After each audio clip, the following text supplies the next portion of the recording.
আর একটা জিনিস বুঝে আসতেছে না, আপনি বিরিয়ানি দিলে সমস্যাটা কোথায়? বিরিয়ানি কি মানুষ দেয় না মসজিদে? আপনি শুধু বিরিয়ানির হিসাব করলে তো হবে না, দ্রব্যমূল্যটার দিকে তো চাইতে হবে। বিরিয়ানি আনতে কত লাগে আমাকে বলতে দেন কাঁচামরিচের দাম, মশলাপাতির দাম, বাজারে যাই আপনি হিসাব করে দেখছেন বিরিয়ানি রানতে কত খরচ হয়।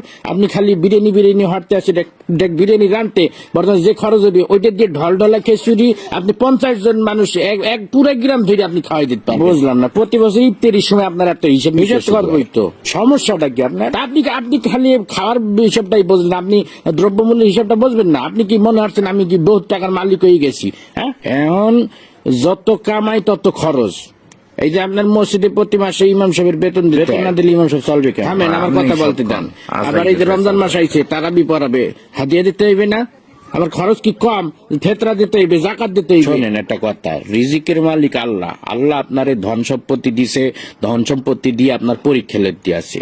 এই টাকা পয়সা যখন তখন আল্লাহ লইয়ে যেতে পারে। আপনি এই টাকা পয়সা আপনার জানের সৎকা করবেন, ফেতরা দেবেন। মুসলমান হিসেবে এটা আমাদের সকলের দায়িত্ব।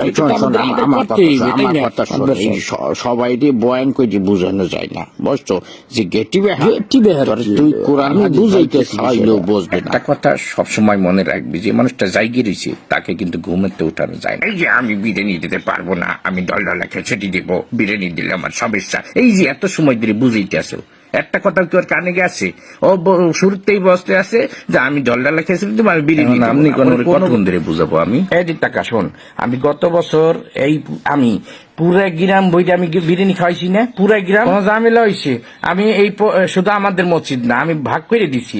আমি পশ্চিম পাড়া মসজিদে দিছি, উত্তর পাড়া, দক্ষিণ পাড়া সব মসজিদে আমি ডেক করে বিরিয়ানি পাঠাই দিচ্ছি। কোনো সমস্যা হয় নাই, শর্টও পড়ে নাই, সবাই তৃপ্তি সহকারে খাইছে। আমার মনে হয় আমার মতো সভাপতি এই মসজিদে ইতিপূর্বে আর আইসি কিনা আমার জানা নাই।